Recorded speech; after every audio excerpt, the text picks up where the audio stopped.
Hi friends, आज एक और कंपनी को डिस्कस कर रहे हैं। बेसिकली इसका भी आईपीओ भी रिसेंटली आया है। आपने देखा ही होगा कि मैंने पिछले वीडियो में स्टड एक्सेसरीज़ के बारे में डिस्कशन किया था। इस बार जो कंपनी को हम डिस्कस कर रहे हैं उसका नाम है फिजिक्स वाला लिमिटेड, जो कि एक एजुकेशन टेक कंपनी है कह सकते हैं, जिसके प्रमोटर हैं प्रतीक बूब और अलक पांडे। दो लोग हैं जो इस कंपनी को चला रहे हैं। बेसिकली ये कंपनी जो है अभी रिसेंट लिस्टेड हुई है स्टॉक मार्केट में। तो इनका जो इस बार का क्वार्टर का रिजल्ट भी था और कॉन कॉल भी था, तो मैंने दोनों ही चीज़ों को रीड करने के बाद मैं इस वीडियो को बना रहा हूँ आपके सामने।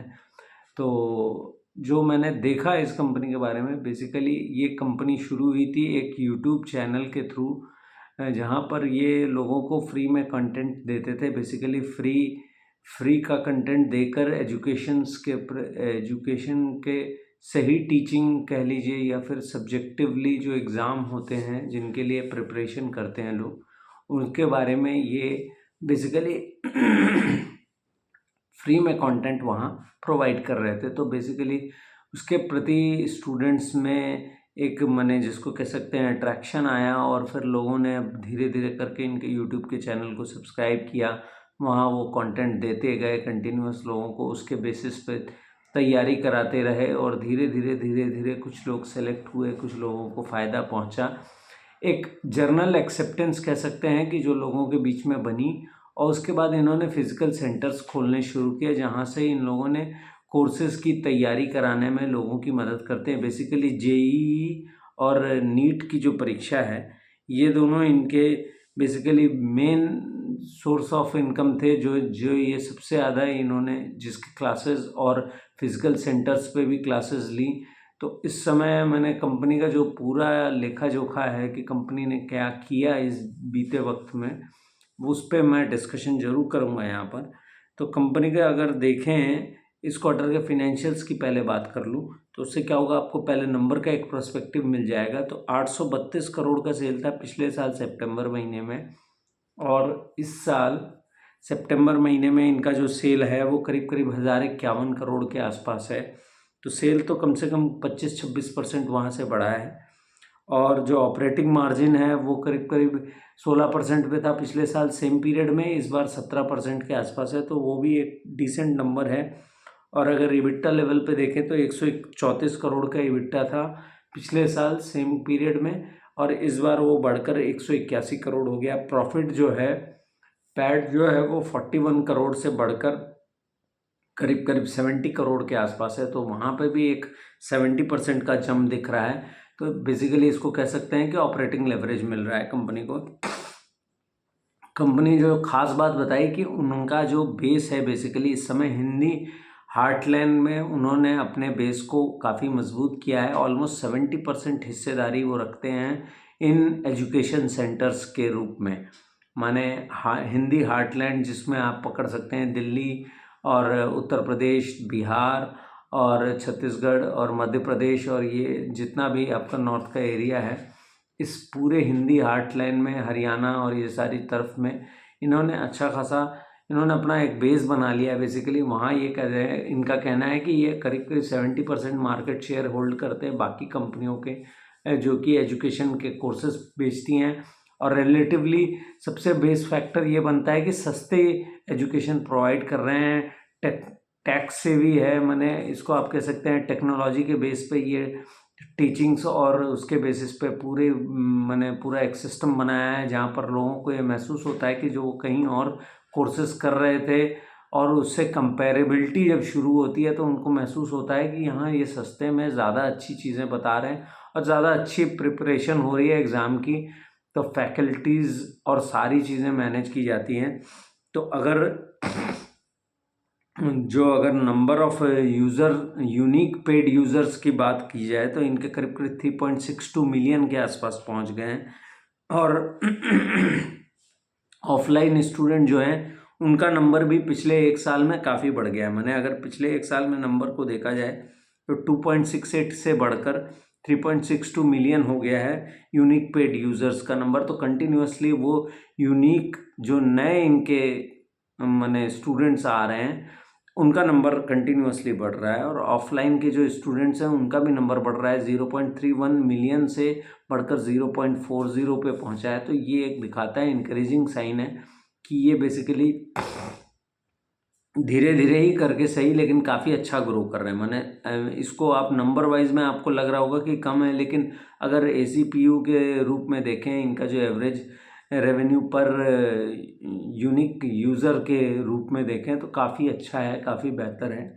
तो company JEE, UPSC, CA, defence और इवन बोर्ड्स के और K-12 के भी एग्ज़ाम्स को लेकर और गेट के प्रिपरेशंस और भी बहुत सारे एग्ज़ाम्स को लेकर कंपनी कोशिश कर रही है। पहले कंपनी का जो रेवेन्यू मैक्सिमम आता था वो JEE और UPSC और इसका एक और क्या एग्ज़ाम था, JEE और नीट के जो एग्ज़ाम होते हैं और UPSC का जो एग्ज़ाम होता है वहाँ से सबसे ज़्यादा रेवेन्यू आता था, ऑलमोस्ट 65% आता था।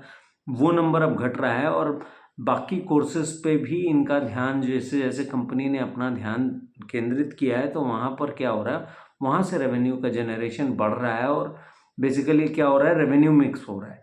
तो वो कोर्सेज़ जो होते हैं वो शॉर्ट पीरियड के होते हैं, जैसे बोर्ड्स के एग्ज़ाम्स कह लीजिए या फिर आप कह लीजिए कि कोई प्रिपरेशन है, कोई बैंक का एग्ज़ाम है, और इन सारी चीज़ों के जो कोर्सेज़ होते हैं वो शॉर्ट टाइम के होते हैं और वहाँ रेवेन्यू एज़ पर टर्म्स भी कम होता है। लेकिन क्योंकि रेवेन्यू मिक्स हो रहा है और वो कोर्सेज छोटे होते हैं, 3 महीने 6 महीने के होते हैं, तो कंप्लीट हो जाते हैं, एक साइकिल से दूसरी साइकिल पूरी करने का मौका मिलता है। तो ये एक अच्छी चीज़ है। ये अपने 2 इवेंट करते हैं, एक है विश्वास दिवस और विश्वास महोत्सव, विजय महोत्सव। दोनों ही इवेंट इनके बड़े सक्सेसफुल होते हैं, जिस दिन पर ये मैक्सिमम जो है स्टूडेंट्स को इनरोल कराते हैं अपने कोर्सेज पे।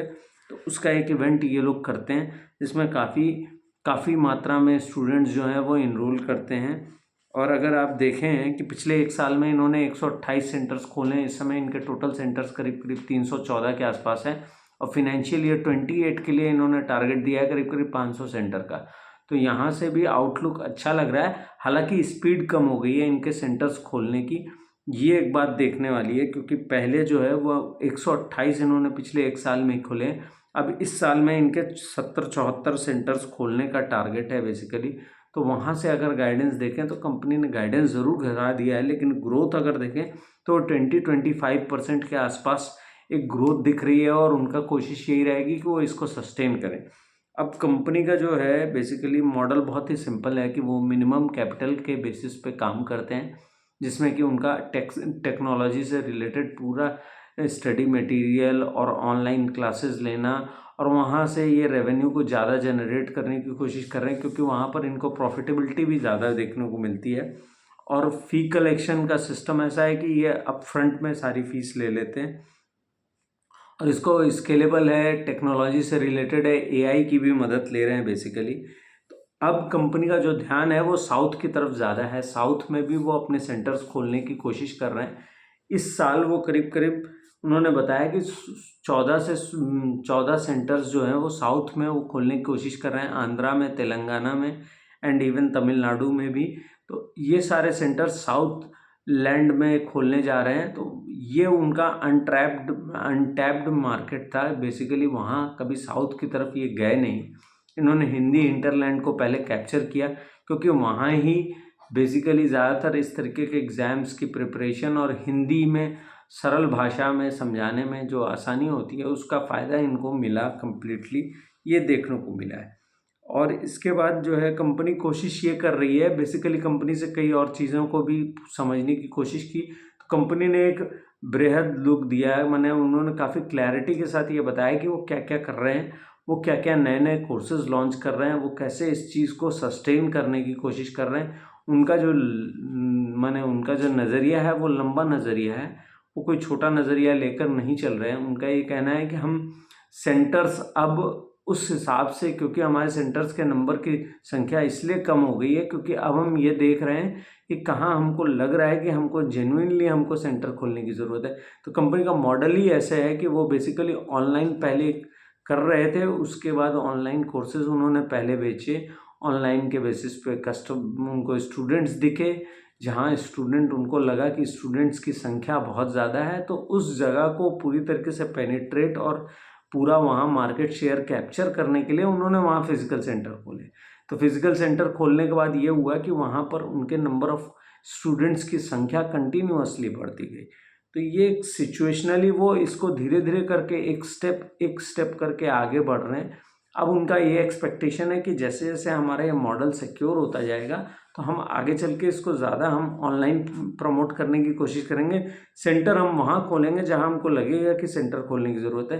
बेसिकली कंपनी अब ये इस बात को समझ रही है कि ऑनलाइन किसी भी चीज़ को समझा देना, माने उनका ये कहना है कि अगर ऑनलाइन हम एक फैकल्टी हमारी तैयार है जो ऑनलाइन में पढ़ा रही है, तो वहाँ पर रेंज ऑफ स्टूडेंट्स कई हो सकती हैं। फिजिकली बैठाकर पढ़ाने में जितने स्टूडेंट एक बार में पढ़ पाएंगे, ऑनलाइन उस चीज़ को करने में ज़्यादा आसानी होगी, क्योंकि नंबर ऑफ स्टूडेंट्स बढ़ जाएंगे और बेसिकली पूरा बैकअप है कंपनी के पास। कंपनी जो है माने डाउट सॉल्विंग के अलग फैकल्टी रखती है, हर चीज़ का अलग अलग फैकल्टी है उनकी, और सब चीज़ को सेपरेट आउट करके चल रहे हैं, क्योंकि उनका विजन लंबा है। तो वो बेसिकली यही बताते हैं कि वो लोगों को पिक करते हैं और धीरे धीरे पहले डाउट सॉल्विंग के जॉब में लगाते हैं, फिर उनको ट्रेन करते हैं, ट्रेन करके उनको फैकल्टी में आगे की तरफ मूव करते हैं। तो जो बेहतर करता है वो बेहतर आगे जाता है, और ये बिल्कुल डेटाबेस के तहत ये सारी चीज़ें होती हैं। तो जो अच्छा टीचर होता है उसको आगे बढ़ाते हैं लोगों को जिनको समझ में आता है उनका कंटेंट, और जिनको लगता है कि नहीं ये हमको अच्छा से पढ़ाते हैं, तो उनकी रेटिंग देने का एक सिस्टम है उन्होंने बाकायदा। वो अपने टीचर्स को रेट भी करवाते हैं बाय द स्टूडेंट्स, जिससे क्या होता है उनको समझ में आता है कि कौन बेहतर पढ़ा रहा है, कौन माने किसमें सुधार की ज़रूरत है, और वो उनको ट्रेन करते हैं फिर। तो एट्रिशन रेट जो इनका डाउट सॉल्विंग और ये जो मिनिमम बेस वाले पैकेज के अंदर जो टीचर्स होते हैं उनमें एट्रिशन रेट बहुत हाई है, करीब करीब 20-25%, 27% है। बाकी जो लेक्चर बेसिस के जो टीचर्स हैं वहाँ पर एट्रिशन रेट इनका नॉर्मल इंडस्ट्री नॉर्म्स के तहत ही है, जो इंडस्ट्री में सब जगह देखने को मिलता है, 15 से 17% के आसपास है। कंपनी कंटिन्यूसली इसको बेहतर करने की कोशिश कर रहे हैं, नए नए कोर्सेज़ के लिए कोशिश कर रही है। इवन अब वो बोर्ड के एग्ज़ाम्स के लिए भी स्टूडेंट्स को कोशिश कर रहे हैं कि इन्वॉल्व करें। तो बेसिकली आउटलुक तो अच्छा लग रहा है। ग्रोथ कंपनी की भी यही कहनी है कि हम 20% से ज़्यादा तेज़ी से नहीं ग्रो करेंगे, 20-25% के रेंज के अंदर रहेंगे, 20 से 22-25% के रेंज में हमारी ग्रोथ रहेगी, क्योंकि रेवेन्यू भी हमारा उसी तेज़ी से बढ़ेगा। हम इससे ज़्यादा एक्सपेक्टेशन नहीं कर रहे कि हमारा रेवेन्यू इससे ज़्यादा तेज़ी से चलेगा। कंपनी अच्छी लगी मुझे। कंपनी एटलीस्ट कंपनी को क्लैरिटी है कि वो क्या करने की कोशिश कर रहे हैं। कंपनी में कोई कन्फ्यूजन नहीं है किसी लेवल पे। मुझे जो लगा अच्छा, सबसे अच्छी बात ये लगी कि प्रमोटर, जो दोनों ही प्रमोटर हैं, उनके दिमाग में बहुत ही क्लैरिटी है। कोई बाई सेल की रिकमेंडेशन नहीं कर रहा हूँ मैं यहाँ पर इस वीडियो के थ्रू। आपको एक आइडिया देने की कोशिश की। ये नया नया IPO है, कंपनी आई है, और जैसा कि रिजल्ट आया है कंपनी का अच्छा देखकर लगा। कंपनी ने ये भी बताया कि लोग पसंद कर रहे हैं। बेसिकली उनका ये कहना था कि लोगों के लिए अब इंटरनेट ज़्यादा महंगा पड़ रहा है, ये इंटरनेट का पैक ज़्यादा महंगा पड़ रहा है, बस पे उनके कोर्स के बेसिस पे। तो वो ये कह रहे हैं कि हमारा कोर्स उस हिसाब से लोगों के लिए सस्ता है, और उनकी कोशिश यही है कि सबको अवेल हो सके education at an minimum cost. तो इस बात के फोकस के साथ वो आगे बढ़ रहे हैं। तो मैंने उनका ये कहना है कि पैसा तो कमाना हमारा एज एन लिमिटेड कंपनी हमारी जिम्मेवारी है, लेकिन हमारा कोशिश ये है कि स्टूडेंट्स को भी फ़ायदा पहुँचे। तो ये था एक एनालिसिस फिजिक्स वाला का। Thank you so much.